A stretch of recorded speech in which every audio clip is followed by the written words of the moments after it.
Hey, I don't know. These nails from House of Milan are making me feel extra glam. Hey! Hi, it's me, Wilma Fingerdoo, with the Fingerdoo review of RuPaul's Drag Race UK versus the World Season 1, Episode 2. But before we get started, I want to thank my Tipperdoo boyfriend, Vito, who wanted me to send a shout out to his kid brother, Anthony, and his daughter, Rebecca, who share the same birthday. How convenient is that? So happy birthday, Anthony and Becca. All the best from Vito and me, Wilma Fingerdoo. I also want to thank Yeshwant Yaramili, a.k.a. Bina Lisa, love you, girl, and the delicious Catherine McGreechin. Thanks for the love and like, doll. If you'd like to be a Tipperdoo and support my channel, the link is down below. I also have a Redbubble model this week. Look at that. It's Jamie Baird, a.k.a. Wee J. He's one of my Patreoners. If you want to be a Redbubble model, tag me in a photo of you wearing or displaying any of your Wilma merch that, well, you can get at my Redbubble store. And guess where that link is? Yes, that's right, down below. Finally, I need to send a shout out to House of Milan for sending me these fabulous nails. I feel so glamorous, and I'm in such good company. James Mansfield has a set. Willem has a set. Seriously, if you're a drag queen of any importance, then you are bejeweled by Milan. All right, Jorge, drink me. Ooh, what is that? It looks so filthy and kind of, oh, it's kind of, is it wine? Oh, it's the blueberry gin. Ooh. Oh. I just want to thank Eric one more time for sending me the martini glasses, because let me tell you right now, elegant, lovely, and a good reason to have a martini. Shut your face. I don't know why they call them martinis. It's just a glass of hooch. Seriously, not even mixing that. Pace me. So we started this episode off with the Queen saying goodbye to Lemon. Blue, for one, was pretty sorry to see her go. Although Pangina felt bad for Lemon, she was more than prepared to do it 7 more times. And by it, I mean send some more queens home, seriously. Janie was just upset that she had been in the bottom. I'm surprised that Jimbo stuck by Lemon and picked Janie Jacquet's lipstick. I don't know why. I just expected her to have Lemon's lipstick. But no, she picked Janie Jacquet's, and, well, there's also been a lot of speculation that she threw the lip sync so she wouldn't be the one to send Lemon home. Personally, I think if Jimbo did throw the lip sync, it was because she didn't want the backlash most of the internet has been heaping on poor Pangina. Have you heard about this? Shame on anyone who's attacking Pangina online. Seriously. There, said my piece. Speaking of attacks, maybe Jimbo should have picked Lemon's lipstick, because Janie Jacquet took no time to jump down her throat for picking an alliance over the opinions of the judges.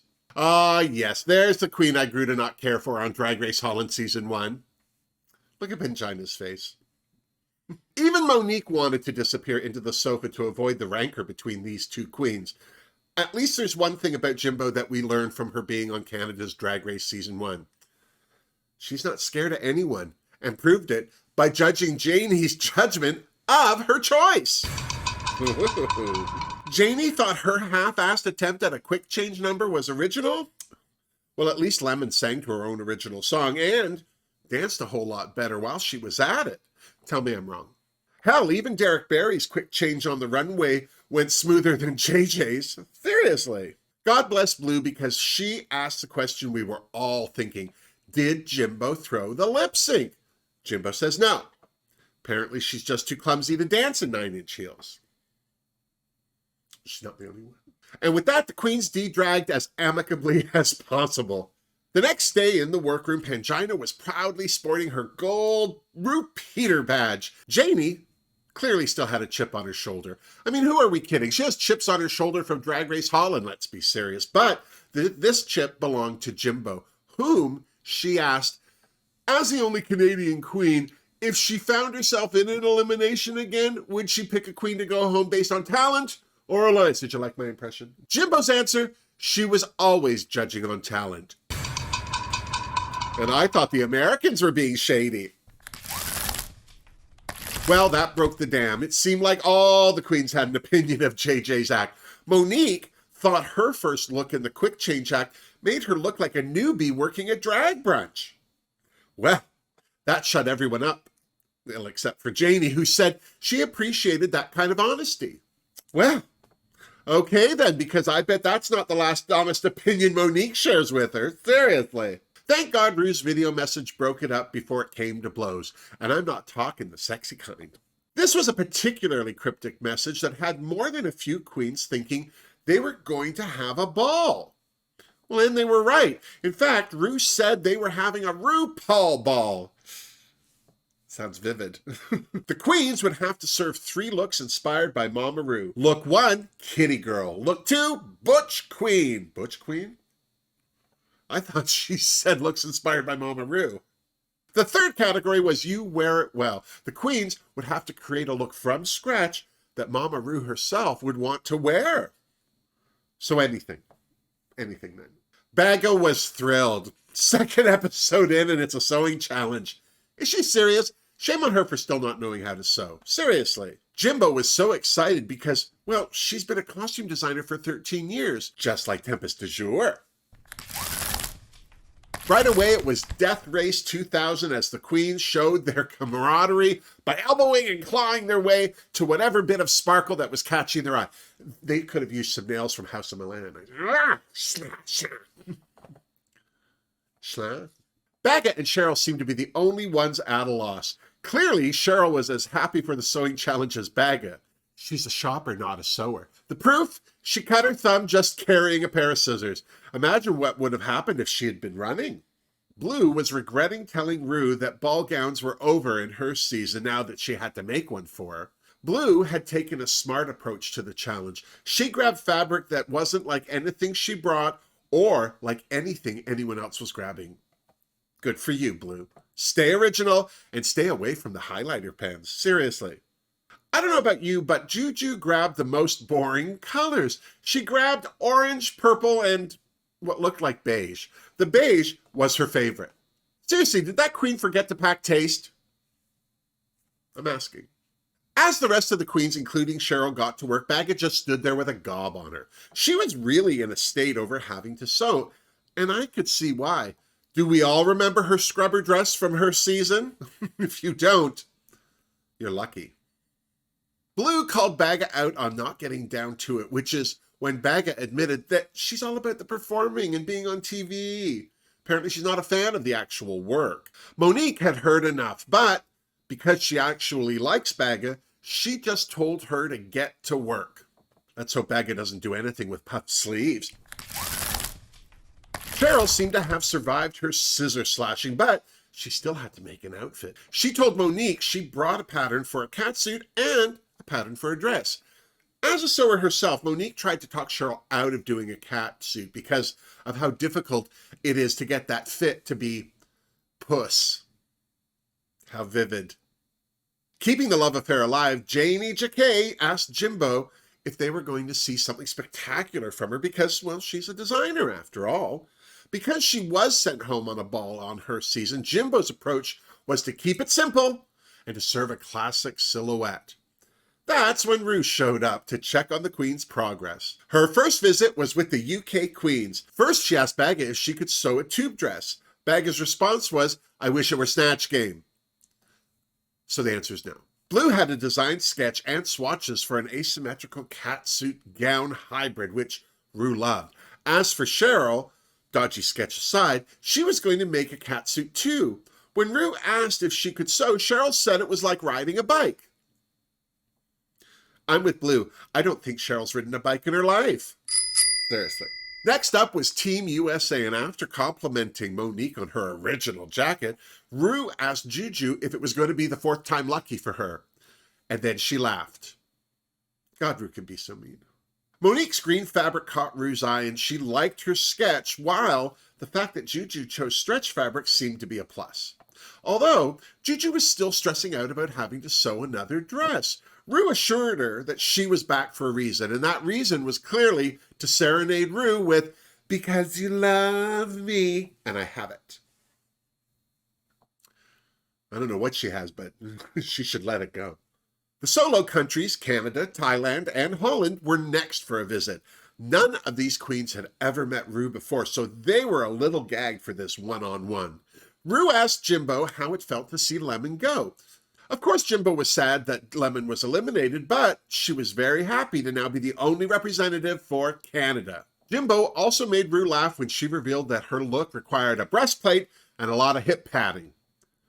That she was going to try. Yeah, try. Pangina admitted that although she's not an experienced sewer, she does like to hand sew.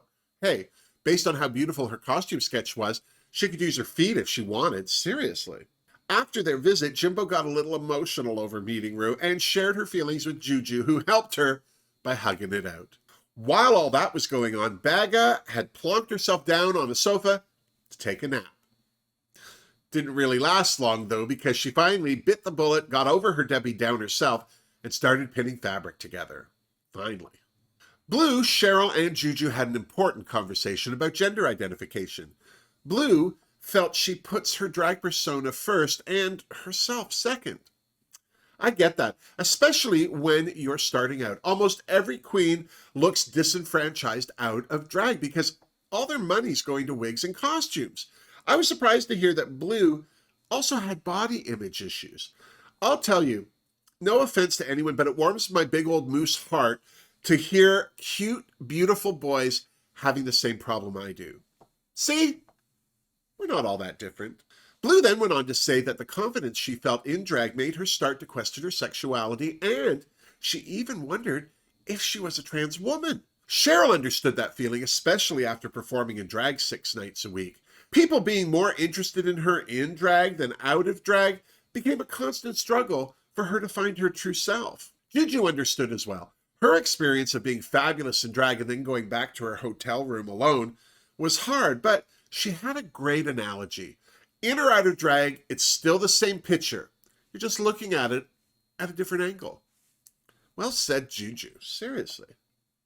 Meanwhile, JJ was having some issues with sewing her outfit.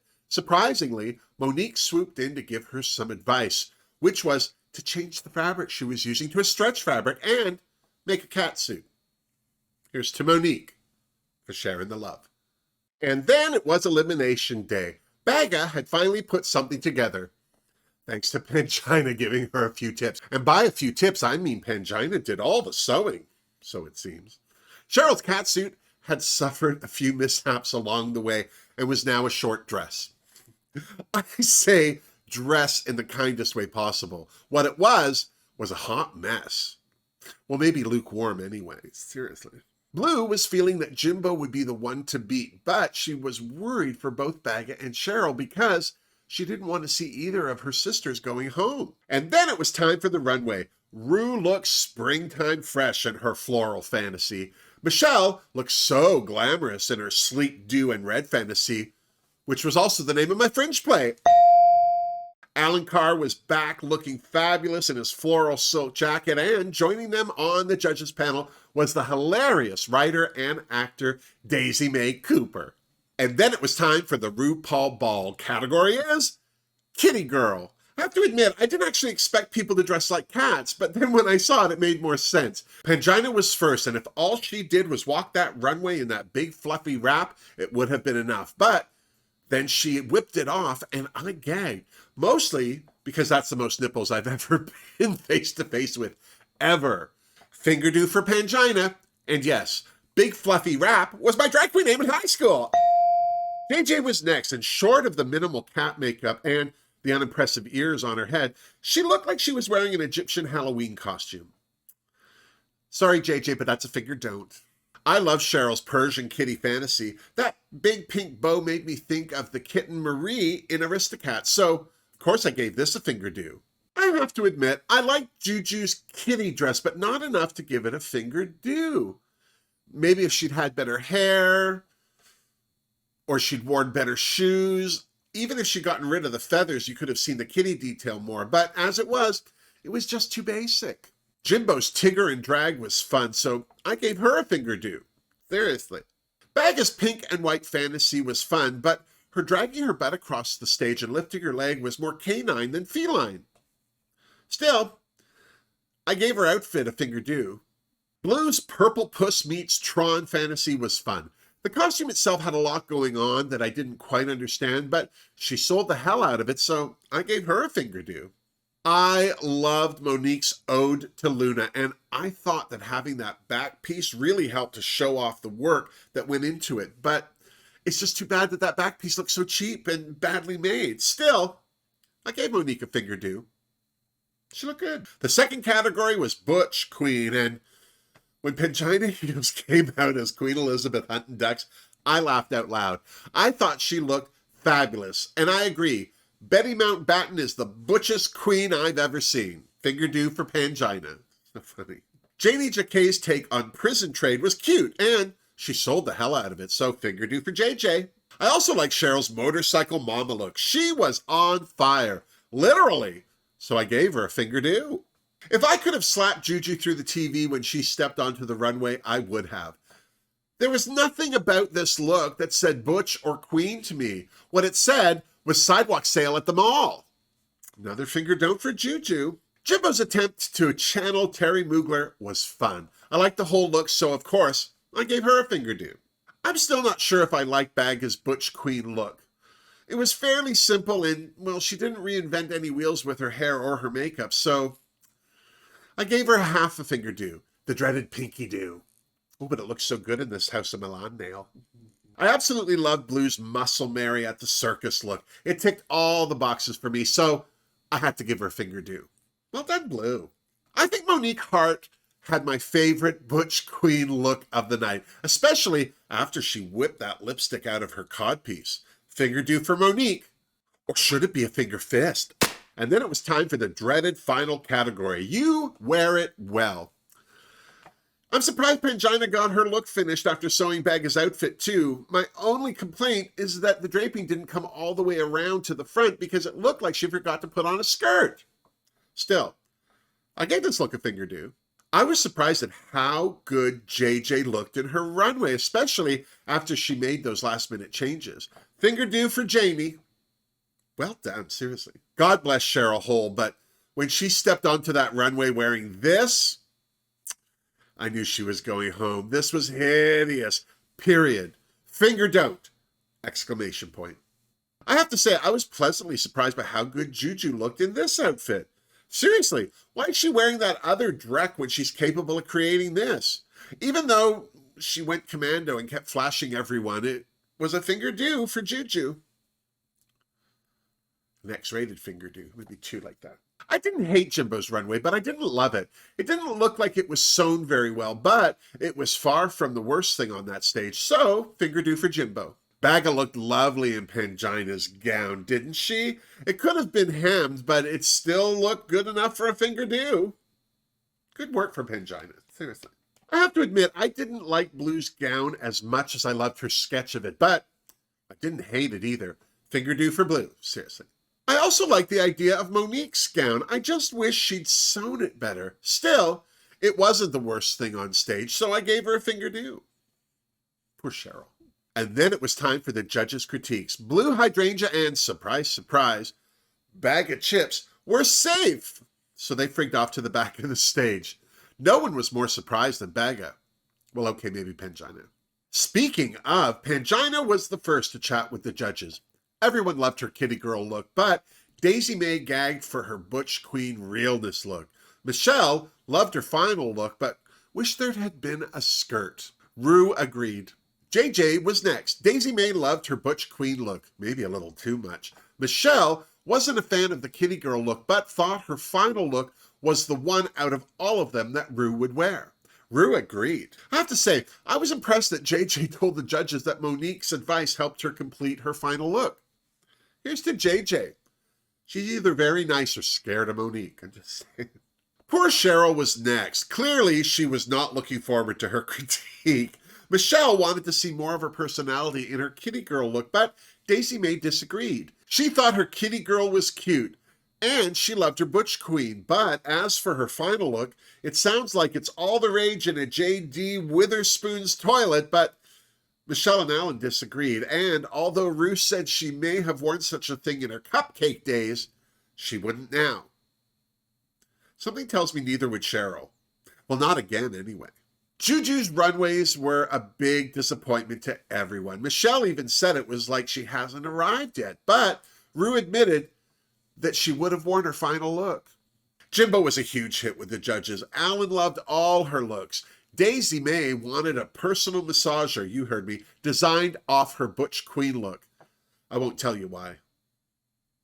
Michelle agreed that her final runway definitely looked like RuPaul, albeit a cheap RuPaul. And Ru agreed that she would wear it. See no taste. Monique was another fave with the judges. Michelle loved her kitty girl look. Daisy May was beyond impressed with her Butch Queen look, but as for her final look, even RuPaul agreed that it missed the mark, even though she could see where she was heading with it. Bless. Ru then announced that Janie and Jimbo were this week's top two queens, and sadly, Cheryl and Juju were in the bottom. Well, as expected. Back in the workroom, Jimbo was feeling vindicated because the last time she did a ball, she went home. JJ was over the moon that Ru liked her look. Juju agreed with the judge's opinion about her needing to try harder, and if she stayed to slay another day, that was her game plan. Yeah, now she has a game plan. Baga was very proud of the look Pangina did for her, although Pangina's name still had to cross her lips. Monique didn't care who made it. She still felt like Baga looked like a Hot Pocket in pink tinfoil. Sounds dirty. I love that Monique pointed out that Baga's the only queen who can remain shapeless in a corset. Here's the Monique, so shady. And then Jimbo and JJ had their deliberations. Cheryl told Jimbo that Juju's had 4 chances to get this right, and, well, she's still struggling. Jimbo's response was to ask Cheryl, would she save her if Jimbo ever landed in the bottom? Of course, Cheryl said yes. Juju told JJ that she didn't expect to be in the bottom this soon, but she felt that she didn't struggle as much as Cheryl did in the workroom, and that is why JJ should keep her in the competition, so she could beat the best. We're calling Juju the best? As for Cheryl, she told JJ that she felt Juju had her kick at the can and that if JJ saved her, she would have her back. So basically the same thing she said to Jimbo. Juju told Jimbo that if she survived the week, she would be a better version of herself, but Jimbo was taking into consideration that Juju was her biggest competition. Really? Didn't Pangina Heels just beat her out of a lip sync last week? Back on the main stage, once again, Jimbo didn't bother to change her outfit for the lip sync. Well, that's not entirely true. Apparently, she cut off a sleeve and half her skirt. JJ, on the other hand, did a complete costume change, but I wish she hadn't. I like the jumpsuit better. The top 2 queens lip sync to RuPaul's supermodel, the LA Toya Jam. This lip sync went better than last week. I will say this about JJ. She serves face all day and night. She's stunning. I'm just not a fan of her dancing. Jimbo, on the other hand, did better than she did last week, but she still dances like a spastic colon, no offense. But I will say this, I thought she'd won it with that finishing move, Death Drop. Ru didn't agree. She announced Janie Jacquet as this week's winner, and whose lipstick did she have, you ask? Well, God bless it. It was Cheryl's, of course. I'm so sorry that JJ was too scared to kick a legend out. In my mind, Cheryl's first 2 looks were better than Juju's, but I'd be lying if I didn't say that between Juju and Cheryl, Juju's last look was the best of the 2. I just feel like Cheryl wants to be there more than Juju. Why else would Juju be walking mall clothes down that runway? If Ru doesn't call her out for her off-the-rack wardrobe soon, then she has to send Joe Black and H&M an apology. Officially. So, what do you think? Did the right queen go home? Were the right queens in the bottom? How about that top 2? I would have thought Pangina would have been there instead of JJ. Let me know your thoughts in the description box down below. And while you're down there, check out the links for becoming a Tipperdoo, joining the Fingerdoo family on Patreon, and to visit my Redbubble store for your fabulous Wilma merch designed by the brilliant Lar D'Souza and Denise Journeau. I also have a link to my Facebook group, which meets once a week on Facebook to discuss the discussable. And as always, don't forget to give this video a thumbs up if you liked it and subscribe to my channel if you haven't. Until next time, miss me. Ah, seriously. Oh my God, Jorge, I'm doing so well with these nails on. I don't know what the House of Milan's trick is, but these are not a trouble at all. I put on my French tips and I'm immediately helpless. Seriously. Placing in the top 2 twice in a row for Jimbo. Good for her. Way to represent Canada. I'm just so disappointed in Baga. She seems so entitled and she seems so, I don't know, like she should be there, but she does nothing to prove it. And then, you know, whining and mewing like a child just, it makes me not like her as much. I think it's going to do more to hurt her reputation than being on Drag Race UK versus the World would help. I'm just saying. So sorry to see Cheryl go. I may not be a huge fan of Lemon, but I really do like Cheryl. I don't think there's a bad bone in that queen's body. Monique's been flying low. I don't know why. She seemed to come into that workroom all guns a-blazing and telling everybody what's what and who's who, and she's really not kind of registering with the judges. I mean, she's safe, but they're not, I don't know, she's not wowing them, I think, like she was hoping to.